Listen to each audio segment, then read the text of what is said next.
Yes. Hello Umeå, it's so nice to be with you guys. I will talk a bit about what needs to happen in order to make regulated large-scale drone traffic in urban environments true. My name is Petra Dalunde and I'm so proud to be with you. The background is that UN reported last year that the Earth will consist of 10 billion people, and approximately 7 billion of them will live in urban environments. It will get crowded. Therefore, we need to go urban 3D. We need to use the urban airspace for transportations and perhaps other things too. Therefore, together with Ericsson, Telia Company, Globhe Drones, which is Helena Samsjö, she was participating in the pre-study as well, she will talk later today, KTH, RISE, Linköping University, the City of Stockholm, LFV, which is the Airspace Agency of Sweden, and also Trafikverket, which is the transportation agency. They all needed to understand what needs to be in place. LFV had from the government the role to regulate the airspace under 500 feet. The City of Stockholm needed to understand what happens when drones will be let into the urban airspace. Telia and Ericsson needed to understand if the drones will use the mobile networks for connectivity, how will we need to place the base stations? All of these are need owners ready to explore. So, during the spring of 2019, we conducted a pre-study together in order to start Urban Air Mobility Lab. We also managed to put together a really interesting reference group because a lot of the authorities in Sweden, but also other entities like cities, would be so affected if regular drone traffic in urban environments were true today. For instance, we realized that 5 different administrations in the City of Stockholm and 13 different units within them would be affected regulatory-wise and would need to change their way of working in order to handle the effect of drone traffic in the cities. So we brought on all the important authorities on board in the pre-study to understand what they needed and their role. We also chose Kista Science City for the place to do this, to have the Urban Air Mobility Lab, because it's the worst place you can fly drones within. It has high-rise buildings, it is close to 2 airports, it has a military protection area, lots of people, a subway station, railway, main rail, and also a motorway. So all this together with the extremely intense radio interference made Kista the perfect place to do this. Because if we could solve it in Kista, then we can have drone traffic anywhere. That was the idea. So what we wanted to do is that we wanted to divide Kista in different fly zones, moving closer and closer to people. Start out really with no people at risk. And then when we can show that we could do this in a safe and secure way, we could move closer to the people. And also the idea was to gradually increase the automation. Because if we want to have regular drone traffic in urban environments, we cannot have it done by pilots. It would have to be an automatic or automative system. So the pre-study was conducted for 6 months, and the results that I will present here consists of the different applications. What good things can drones do in an urban environment? Also, action categories, we realized that drones need to work in different ways depending on what they want to do. And also we conducted a citizen survey in order to get the citizen perspective. If we use drones in Kista, how would the people that is there react?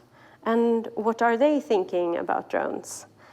And last but not least, the general challenges for drones, but particularly the city-specific challenges with drones. So the applications that drones can help us out with is first and foremost data collection.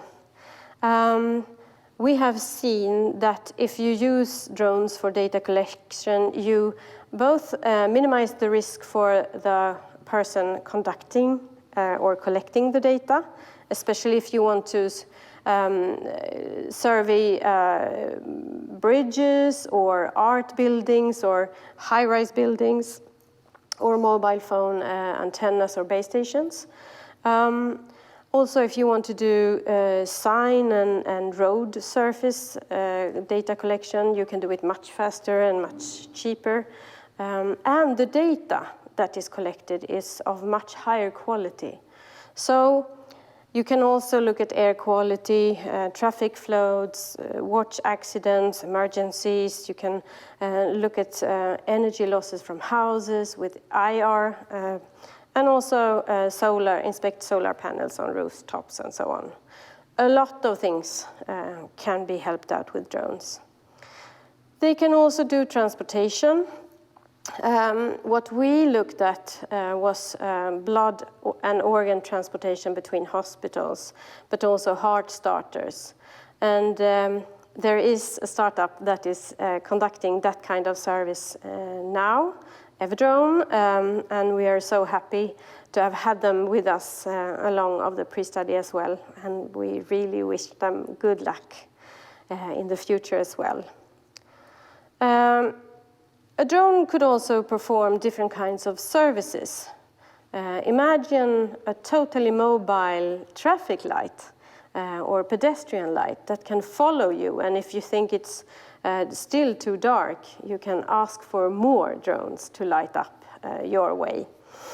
They can also help out to lift heavy in narrow spaces, show you the way, or if you put arms on them, perhaps they can repair or exchange things in the infrastructure that is out there. So these are the different applications that we found. And the action categories, it's about endurance. If you want to collect data, you want the drone to be able to work for a long time, perhaps. It needs to recharge or upload the data or things like that. But in the same time, it can be a very persistent noise, so you need to handle that. And perhaps it is automated, but you need to be ready to take over with remote control if something happens.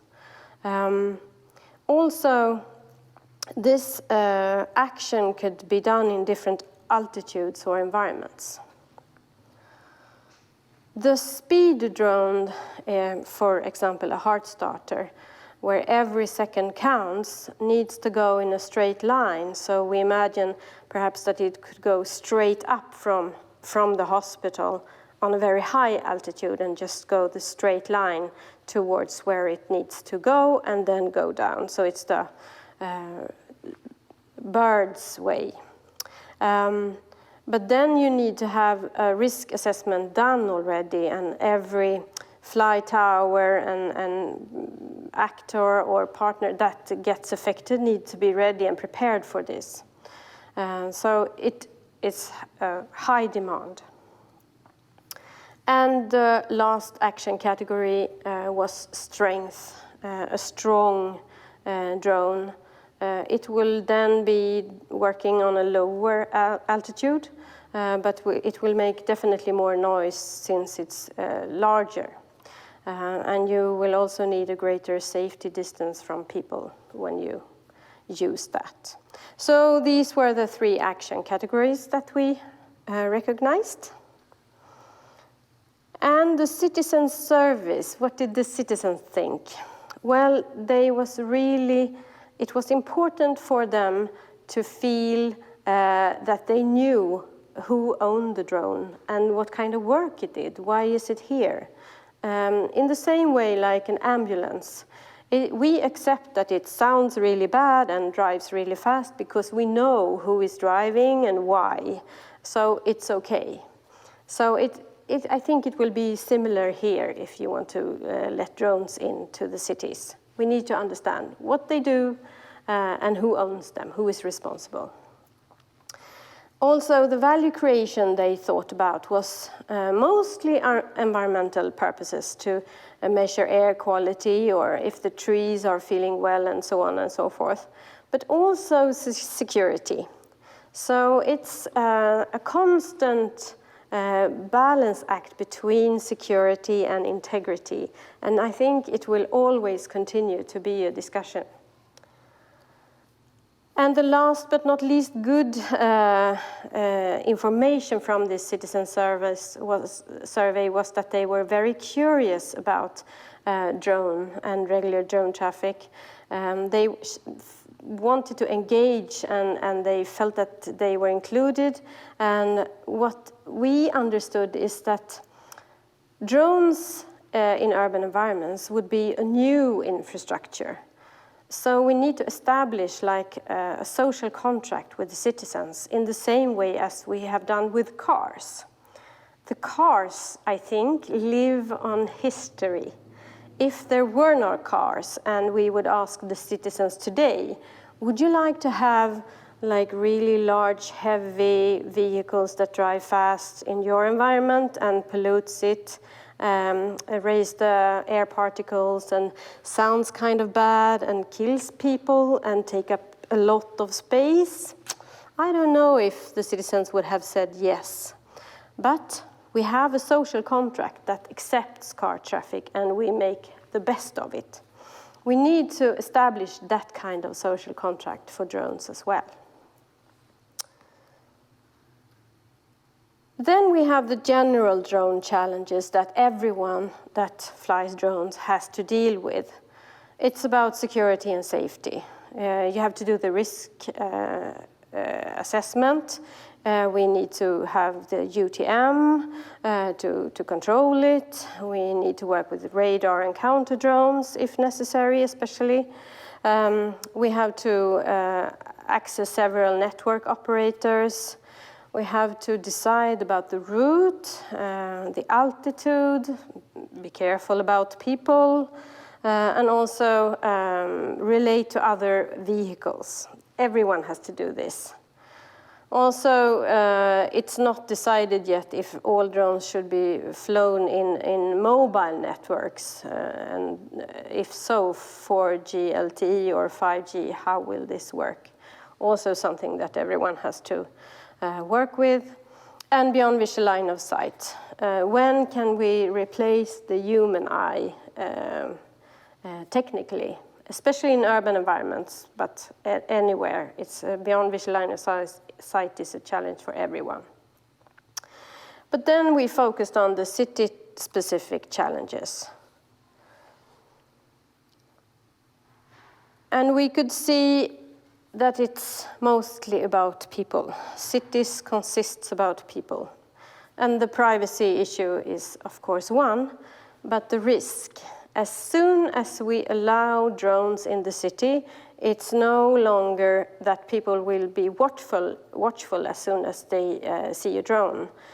We have to be sure of that the drones that are flying in our urban airspace are good drones that are doing good for us and nothing else.